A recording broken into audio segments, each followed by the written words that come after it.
3,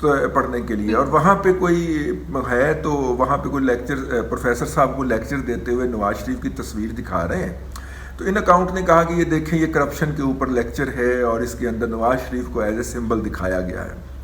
جب اس کی تحقیق کی گئی تو پتہ چلا کہ وہ لیکچر نہیں ہے، وہ ایک پرائیویٹ فنکشن تھا کہ کسی صاحب نے، جو ہوتا ہے نا فلاں صاحب جو ہیں وہ آئے ہیں تو وہ آگے خطاب فرمائیں گے تو آپ بھی تشریف لائیں، وہ اس طرح کا ایک فنکشن تھا جس کے لیے یونیورسٹی کا ہال بک کیا گیا تھا، نمبر 1۔ نمبر 2 جو حوالہ تھا وہ یہ تھا اس میٹنگ کے اندر یا اس کانفرنس کے اندر یا اس لیکچر کے اندر کہ دیکھیے اگر کسی شخص نے کرپشن کا ایک آنا بھی نہ کیا ہو، مطلب کسی نے ایک آنے کی بھی کرپشن نہ کی ہو، اور عدالت میں اور دنیا کی کسی عدالت کے اندر اس کے خلاف ثابت بھی نہ ہو سکے، اس کے باوجود بھی وہ وکٹمائز کیا جا سکتا ہے، جس طرح کے میاں نواز شریف صاحب وکٹمائز کیے جا رہے ہیں۔ جب اس کی پوری آڈیو منگوا کے ہم نے سنی تو اس میں سے یہ نکلا، لیکن اس سے پہلے پی ٹی آئی اور اس کی سوشل میڈیا ٹیم ایک ماحول بنا چکی ہوئی تھی کہ جناب وہ کرپشن کا استعارہ ہیں اور دیکھیں دنیا کے اندر وہ کوٹ ہوتے ہیں۔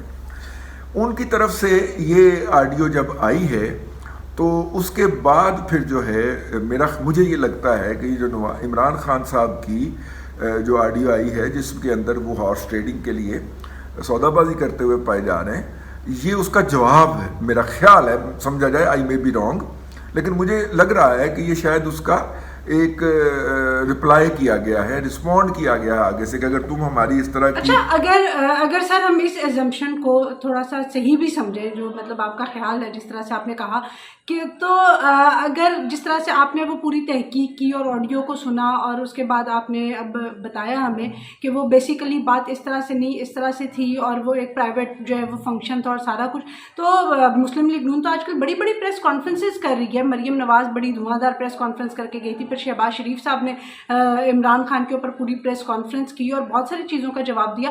تو اس سارے ثبوت کو کسی پریس کانفرنس پہ کرنے کی بجائے یہ جو آڈیوز کا سلسلہ شروع کر لیا گیا ہے، آپ کے خیال میں یہ بہتر نہیں تھا کہ اگر اسی چیز کو کلیئر کیا جاتا تو؟ دیکھیے یا سوشل میڈیا کے ذریعے بالکل آپ کی بات پہ صحیح پہنچ گیا۔ پہلی بات تو یہ کہ جب مریم نے پریس کانفرنس کی ہے پرسوں، جس کے بعد وہ کل روانہ ہو گئی تھی، بلکہ میرے خیال پرسوں سے بھی ایک دن پہلے انہوں نے پریس کانفرنس کی تھی شام کے وقت، اس وقت تک یہ والا ویڈیو نما آڈیو جو ہے یا آڈیو نما ویڈیو جو ہے جی یہ اس کے بعد آئی ہے، یہ اس کے بعد آئی ہے، اور مریم کی پریس کانفرنس کے درمیان میں لیکن شہباز شریف صاحب کی جو پریس کانفرنس تھی وہ اس کے بعد ہوئی ہے۔ اب شہباز شریف صاحب کی حیثیت پرائم منسٹر کی ہے، آفیشیل پوزیشن ہے، اور ان کے بھائی نواز شریف صاحب ابھی تک سزا یافتہ ہیں، مطلب نواز شریف صاحب کے جو متاثرین ہیں وہ جو مرضی کہیں، لیکن ابھی تک عدالت نے ان کے خلاف جو مقدمہ ہے اس کے اندر انہیں ریلیف تو نہیں دیا، اور نہ وہ سزا جو ہے وہ سسپینڈ ہوئی ہے، ٹھیک ہے، تو وہ سزا یافتہ ہیں۔ تو ایک سزا یافتہ شخص کے حق کے اندر ایک آئینی عہدے پہ بیٹھا ہوا شخص جو ہے پرائم منسٹر جو ہے وہ پریس کانفرنس نہیں کر سکتا۔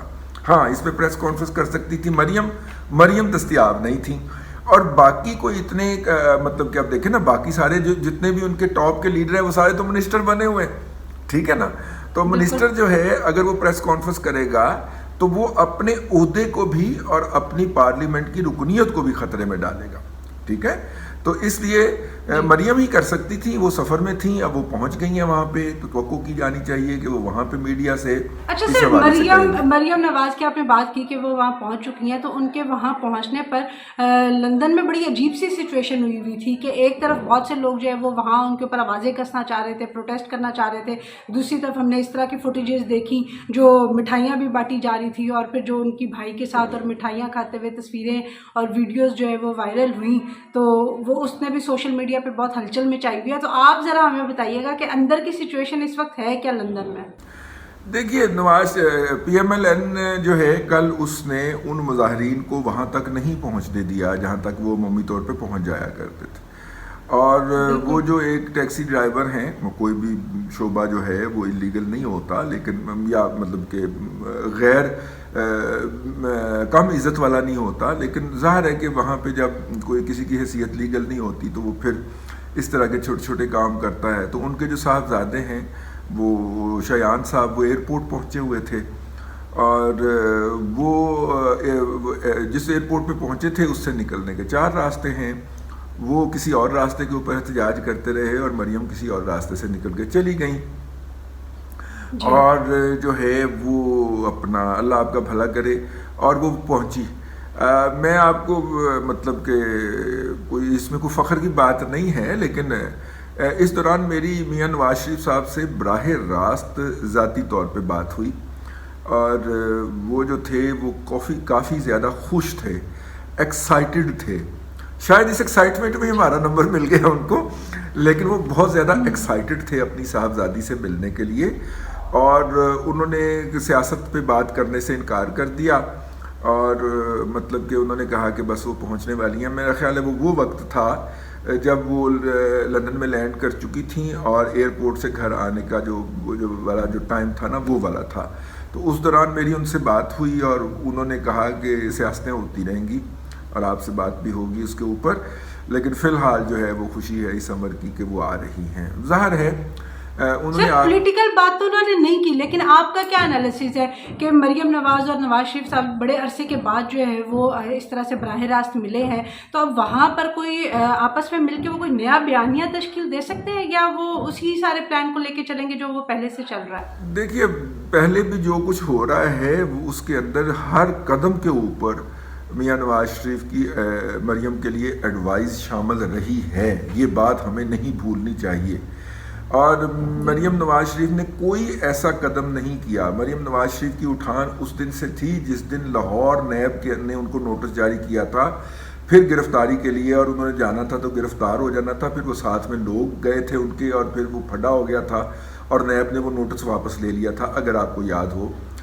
وہاں سے پھر مریم نے پیچھے مڑ کے نہیں دیکھا، وہ پھر احتجاجی سیاست کے اندر ہر قدم آگے بڑھتی گئی. یہ تمام اقدامات کے اوپر ہر موقع کے اوپر ان کی ایڈوائس تو موجود تھی، لیکن ظاہر ہے کہ وہ ورچولی ان کے ساتھ رابطے میں رہتے تھے. فزیکلی انہوں نے آخری دفعہ اپنے والد صاحب کو اس وقت ملی تھیں جب ان کو نیب کی کسٹڈی میں، وہ نیب کی کسٹڈی سے یہاں پہ جو سروسز ہاسپٹل ہے وہاں پہ جانے سے انکاری تھے.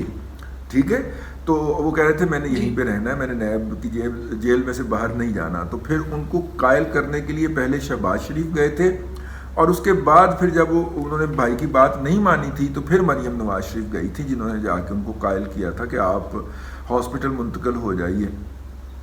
تو یہ آخری ملاقات تھی باپ بیٹی کی. تو اس بات کو بھی میرا خیال ہے کہ کوئی 1.5-2 سال تو ہو ہی گئے ہیں. اور اس کے بعد پھر اس ہاسپٹل سے میاں نواز شریف کی روانگی ہو گئی تھی باہر بیرون ملک علاج کے لیے. تو یوں پھر ان کی پھر باپ بیٹی کی فزیکل ملاقات نہیں ہوئی. اور بھائیوں سے تو ان کی اس دن ہی ملاقات نہیں ہوئی تھی جس دن وہ اپنے والد صاحب کے ساتھ جو ہیں وہ گرفتاری کے لیے پاکستان آئی تھیں اور پھر گرفتار ہو گئی تھیں.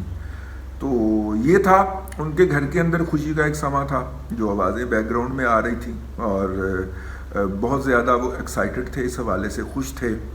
اور میاں صاحب کا ایک ہے نا کہ ان کی خوشی جو ہے وہ ظاہر میرے ساتھ تو آواز ہی تھی، تو آواز میں ان کی ایکسائٹمنٹ تھی، مطلب کہ اس سے لگ رہا تھا. بندہ فزیکلی بھی چہرہ شناسی کر لیتا ہے، چہرے پہ پڑھ لیتا ہے، تو چہرہ تو میں نہیں دیکھ پا رہا تھا، لیکن وہ اس کے اوپر تھے. پالیسیز کے اندر تبدیلی جو ہے وہ نہیں ہوگی. اس وقت 2 تھیریز مارکیٹ کے اندر ہیں کہ مریم اپنے والد صاحب کے پاس پہنچ گئی ہیں، یہ ان کے مخالفین پھیلا رہے ہیں. مریم اپنے والد صاحب کے پاس پہنچ گئی ہیں اور یہی ان کا الٹیمیٹ گول تھا. اب وہ وہیں پہ رہیں گی، پاکستان واپس نہیں آئیں گی، اور وہیں پہ بیٹھ کے بیان شان دے دیا کریں گی. اور مرتضیٰ علی شاہ کے جو ہے وہ ان کے بصری سیتے جو ہیں وہ بصری فیتے جو ہیں، یعنی کہ ویڈیوز چلا دیا کریں گے، ٹی وی کے اوپر چل جائے کریں گے، اور کچھ نہیں ہوگا. یہ جو ہے یہ ایک بہت بڑے گروپ کی رائے ہے، مؤثر گروپ کی رائے ہے.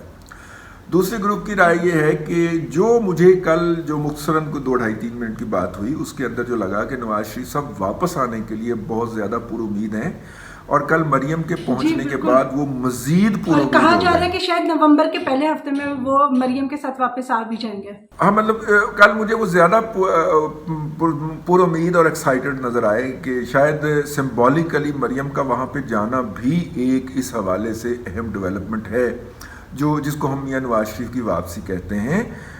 پاکستان کی سیاست کے اندر میاں نواز شریف کا کردار منفی نہیں کیا جا سکا. یہ ایک تلخ حقیقت ہے جس کو تمام فریقین کو تسلیم کرنا چاہیے. اور اچھا سر، سیاست کے ساتھ ساتھ جی آپ بات کمپلیٹ کیجیے. نہیں آپ بات کیجیے تاکہ پھر بات سے میں بات یہ چلے. میں اپنا سوال جو ہے وہ جو گفتگو کا رخ ہے وہ تھوڑا سا دوسری طرف موڑنا چاہ رہی تھی کہ سیاست کے ساتھ ساتھ پاکستان کی معیشت بھی بہت اہم ہے.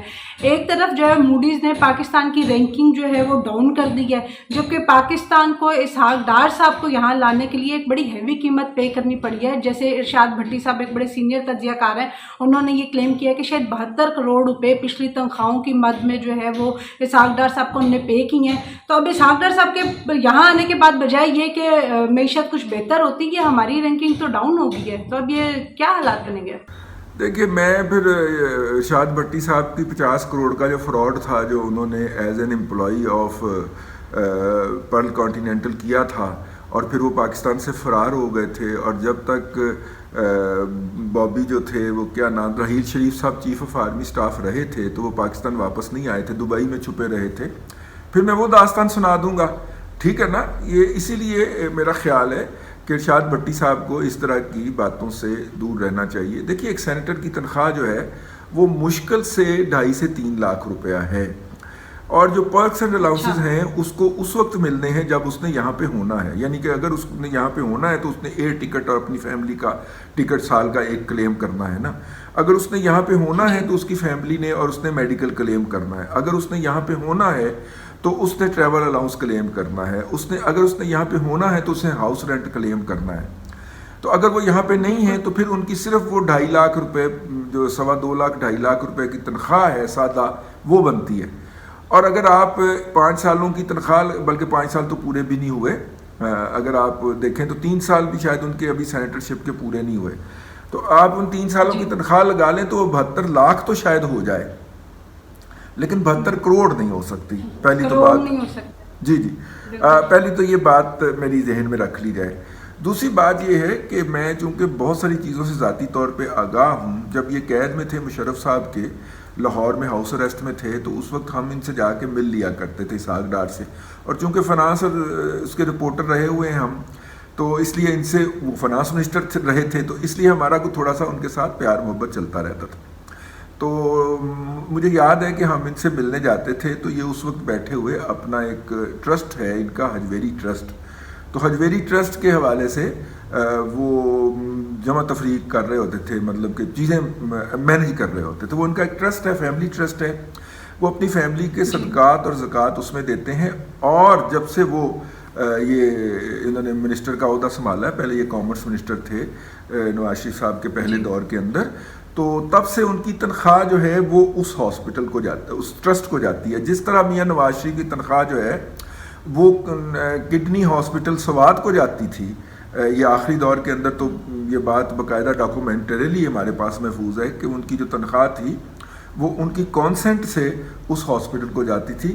اسی طرح ان کی تنخواہ جو ہے وہ ان کے ہاسپٹل کو جاتی ہے. تو پھر سوال یہ پیدا ہوتا ہے کہ کیا وہ باقی پرکس اینڈ الاؤنسز تو انجوائے کر رہے ہوں گے نا. تنخواہ کیا ہوتی ہے جی؟ اصل تو پرکس اینڈ الاؤنسز ہوتے ہیں.